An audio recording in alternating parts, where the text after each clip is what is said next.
Hey guys, it's Dr. Neville Campbell here, and welcome back to another episode of the Wellness Hustle podcast. We're now about 1 year in. Can you believe it? Time has flown by so quickly. A year in of just interesting stories, people who are just doing things, changing lives, but not only their lives they're changing, they're transforming the lives of people around them. These stories, they get better and better every time. Each episode, we go deeper and deeper into what makes these people who they truly are. Today, we have some powerful guests that are with us. And I'm not even going to spoil it for you, but I'm going to jump right into it right now. We have attorney George Graves with us today. And his story, I'm telling you, I'm excited because I've seen him around. We work together. I've seen him out at events. But oftentimes, people wonder, who is attorney George Graves? Attorney Graves, welcome to the podcast. My God, Dr. C. Of course, man, my guy. Thank you, me. man. Thank you for making it, man. Yes, sir. Yes, sir. So, dude, it's been a while since we've been, trying to get you here. It's been a couple of times. The times didn't really work out, but nothing happens before the right time.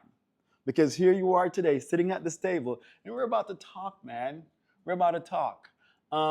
So, as I said earlier, folks see you out. They see an upstanding young man, who is an attorney, who's also, leading his own practice. Mm-hmm. But what is that like? Man, first and foremost, thank you for having me. Very excited to be here. As you mentioned, we've had some times in the past where you didn't, schedules weren't able to align, but glad that we're able to make it here today. And but yeah, just having my own practice, man, it's been an absolute blessing. It's been an absolute pleasure. To be honest, it's nothing that I originally planned. Just growing up, I was totally fine with working within a system and being a worker.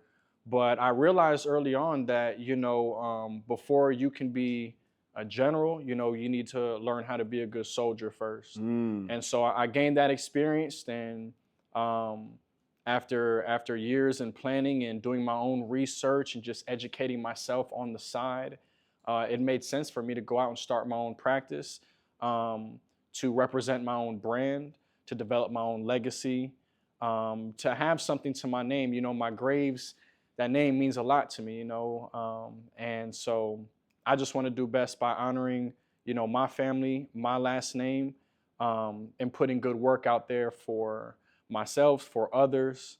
And man, it's been an absolute blessing. It's been an absolute pleasure. And it's exceeded expectations, a lot more than I ever could have expected or imagined. Man, that's amazing to hear. That's really amazing to hear. And, when I think about people choosing career paths, right? Some people choose medicine, some choose law, engineering. People choose different fields that they're drawn to, that their energies align with. Why law? Man, that's a great question. So I think it started with my father, George Graves Jr. My dad was in law enforcement in New Jersey, heavy in law enforcement in New Jersey.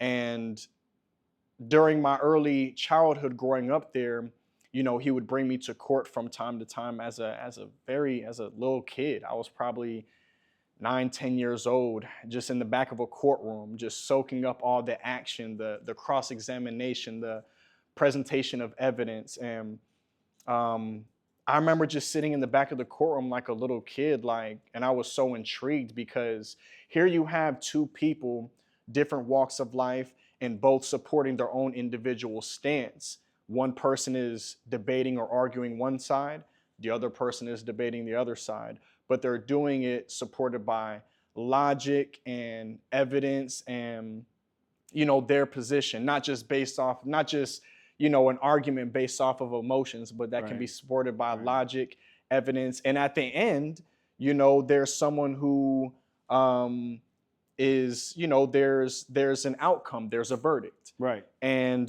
that was always just super intriguing to me. I always like to kind of debate and kind of argue whether it's just, in a courtroom or whether it's, in a barbershop somewhere over in the cut somewhere, but I just always thought that was intriguing that, You can argue your point, supported by logic, supported by facts, supported by evidence, and there's a victor at the end. There's a verdict. So Yeah. it definitely started with my dad, and I always was intrigued with like science as well. That was probably one of Yeah. my favorite subjects in school. And growing up, I always hear like doctors or lawyers, like they can make excellent livings for themselves. And I was like, well, I don't really know about like doctor or like medicines for me, Right. but I can certainly see myself going into law, and especially from that guidance, that example from my father. Gotcha, man. It seems like your father played a pivotal role in this decision to becoming an attorney. Do you have any siblings? I do. I have an older sister, Samantha. I have a younger brother, James, and I have a younger sister, Faith. What do they do currently? So my sister, she is in human resource with Georgia Tech. So she's here in Atlanta as well. Well, all my siblings now are. My younger brother, he's actually finishing school at the University of South Carolina. And my younger sister is actually getting ready to start school at Kennesaw State University. Gotcha. Yeah, So yes. you're the only lawyer in the family. Yeah. Only lawyer in the family. Yep. Gotcha. Mhm. So looking at like this path to law, it would sometimes seem like to most people looking on, well, he did it. It must have been easy, or not easy, but easily attainable, if you will. Not without struggles. Can you talk about any struggles that you might have encountered, along your path to becoming a lawyer, and even now in having your own practice? Let's hear a little bit about those struggles. Yeah, there were definitely a lot of hurdles along the way. I think starting out first, I've been wanting to be a lawyer since I was 12 years old. I made up my mind at that point that this is what I wanted to do, and a lot of kids at that age, that's not really on their radar. Everyone who I went to school with, they wanted to be in athletics, they wanted to be in entertainment. And I totally respect that. And, I do have some of my guys who, excelled and who did really well in those areas. But it was definitely a different path. Like, you didn't really hear any kids in middle school, like, I wanted to be a lawyer. But I had my mind made up, and it wasn't really like the traditional route. And I didn't always look, the same part as some of my counterparts on like the mock trial team. I didn't hang around the same people, with some of the members on my team, but I knew that this was for me. I knew it was shoes that I had to grow into. But yeah, it definitely wasn't easy. I mean, I think that, through college and high school, I think that I always was pretty focused. I didn't really care too much about being outside or seen or being the center of attention. I really focused on my career and like doing whatever it takes to get to this point, and and hopefully this point and beyond. But there were certainly struggles, and even like going through law school, I was pretty like quiet, kind of like to myself, and kind of just like really like minding my business. And that wasn't always easy, like throughout law school. I think in high school and college, I was very used to getting like great grades and kind of just like breezing on through it. And law school certainly presented its challenges. It definitely is like a weeding out, fishing out process, to see, who can sink or swim. And that wasn't always easy. I certainly had my setbacks or disappointments. I wouldn't say failures, because, those are the things that kind of allowed me to bounce back and make it to today. Can you give me an example of one of those times when you thought that maybe you weren't going to make it? Yeah, I'll say this, man. Probably one of the most like tumultuous times, especially around my legal journey, and I'm being like very transparent, but I didn't pass the bar on the first time, and that was like a big deal for me. I remember studying for the bar right after right after law school rather, and I was studying this whole time this one particular way, and then a week before the bar exam, I realized that this wasn't really the particular way that you needed to be Prepare, studying. yeah. Exactly. And I'm not really sure where that came about or where the confusion was, but it was kind of like I was doing things in inverse. And I'm like, geez, I just found out 1 week before the bar exam. So I kind of just stuck with it. I took that method into the bar exam. And, I took the exam. I didn't know how I felt about it. You have to wait 3 months. So like, that's a whole process. But come to find out, I ended up being like just a few points short. Mm-hmm. And that was really like devastating for me. That was tough, Mm-hmm. like, and any attorney or anyone who's been on this journey and in this situation, you know how difficult that is, and you have so many plans and expectations. And yeah, to your point, it kind of was a point where I'm like, man, is this really for me? Like, am I meant to be an attorney? Should I have went another route? Was my score like, am I not good enough? Mm-hmm. And there were a whole lot of things that happened. Like I had to move back in with my mom for a short period of time, for a few months for me to get back. And I was really down at that time. I was questioning, is this really for me? Like, am I really supposed to be an attorney? The scores didn't reflect. But I just educated myself after kind of moping for about like a week or two. I kind of brushed it off, I pulled myself up. I said, hey man, you have two choices.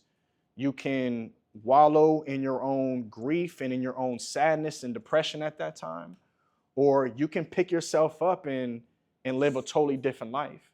And I just thank God that I chose the latter option. I said, this is all or nothing. I picked myself up. I got back to studying. I took it the second time, blew it out the water. Mm-hmm.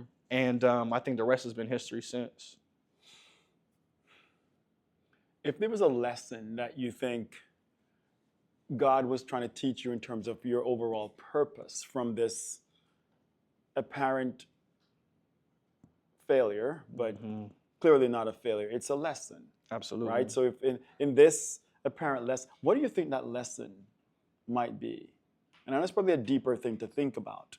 But in the grander scheme of things, right, we're placed on earth, I believe, not just to aspire, to get, to earn, to build, to develop, to live, but also I think we have a broader sort of purpose to influence, to change, to impact, to inspire. And everything that we do and go through, every experience that we go through plays a role into that. You going through that, it's probably for you at that moment, but it's teaching you something that then you can then pivot and use maybe to teach and to help others. What lesson do you think you got from that point? You mentioned you were down.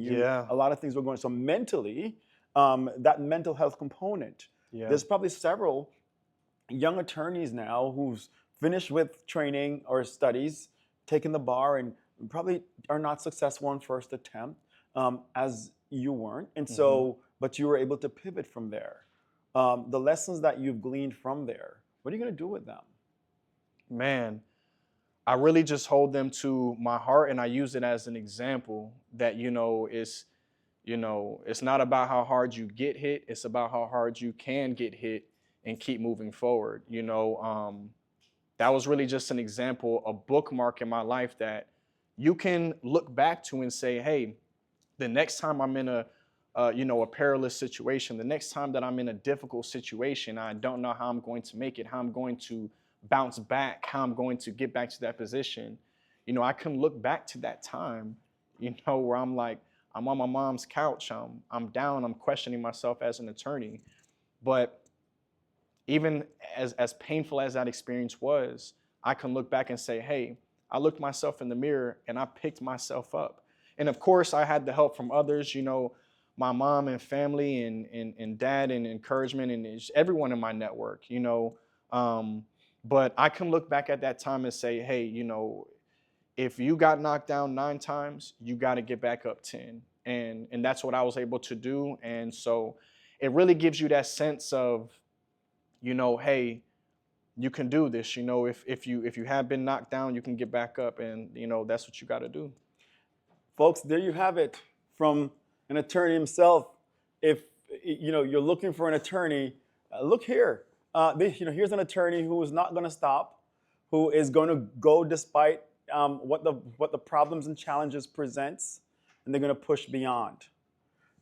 It seems to me like, this is sort of the same work ethic, the same sort of value set that you've taken to your clients. I've spoken to rather several of your clients, and they give rave reviews regarding your personal touch and representation, how you advise and how you advocate for them, and that goes a long way when you have clients singing your praises regarding the work that you're doing. And you mentioned that you've been doing this in this space as a personal injury attorney, owning your own firm for the past 3 years. Correct. Yep. 3 going on 4. Yep.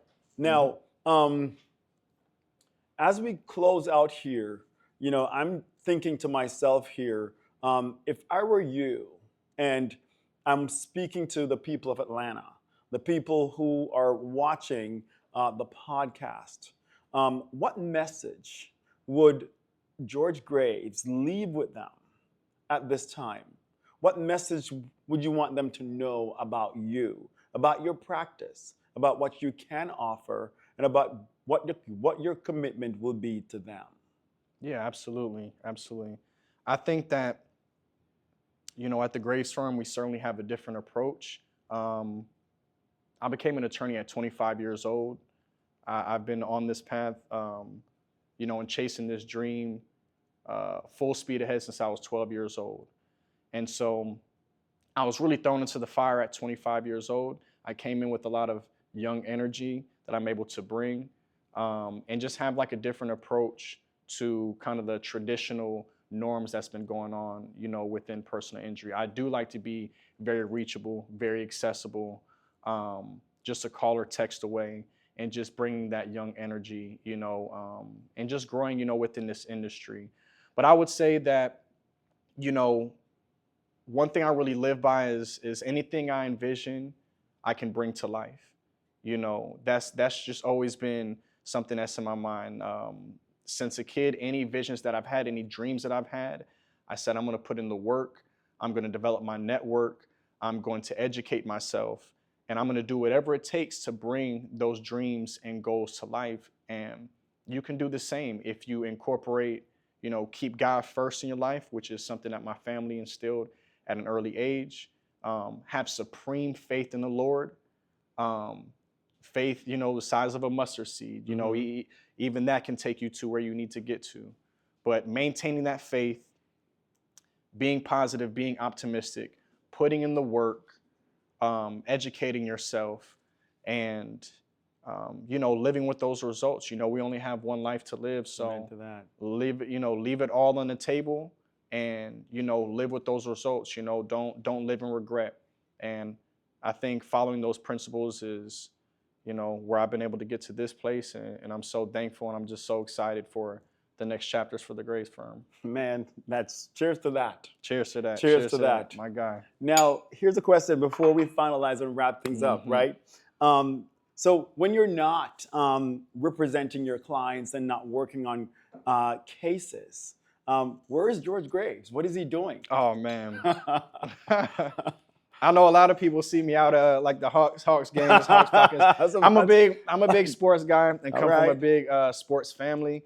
So that is kind of my outlet outside of law. I do love, honestly, over these years, it really hasn't felt like work to me. I love taking care of the business, taking care of my clients. But outside of my work, I love sports. So I love going to Hawks games, Falcons games. I'll be going to a Braves game here in a few days. I'm looking forward to that. And it could be games anywhere within the country, but I'm a big sports guy. I love spending time with my husky. One of my favorite things to do is just take my dog on a nice walk around the neighborhood. It allows her to get her exercise in. There you go. Because, she's a little chunky. She needs it. And it allows me to clear my mind and just brainstorm or come up with great ideas for the business. So, I would say sports is my outlet, spending time with Irene, the queen, my lovely husky. And I would say traveling too. I think that's important too, to just get out the country, for a few days. And it allows your mind to recharge, reset, come up with great ideas, enjoy yourself, rest, relax, Yeah. but also come back with all the motivation and inspiration, to hit the ground 100 miles per hour. Man, it's an honor and a pleasure to have had you today. Thank you. Thanks Thank a you. lot for sharing with us a little bit more of who George Grave truly is. Thank you. Certainly we've just scratched the surface. There's so much more that I'd love to get into, but we're limited on time. But certainly we will have another session, because oftentimes these intro sessions are just breaking the ice. Absolutely. As you know, the meat and the excitement and the tough stuff, and then it lies beneath the surface. And so if you commit to another episode in the future, I'm committing that we're going to get a little deeper. Absolutely. I'm down for that. All right, man. Absolutely. It was a pleasure. Pleasure. Thanks Always. a lot, my brother. Thank you. Yes, sir.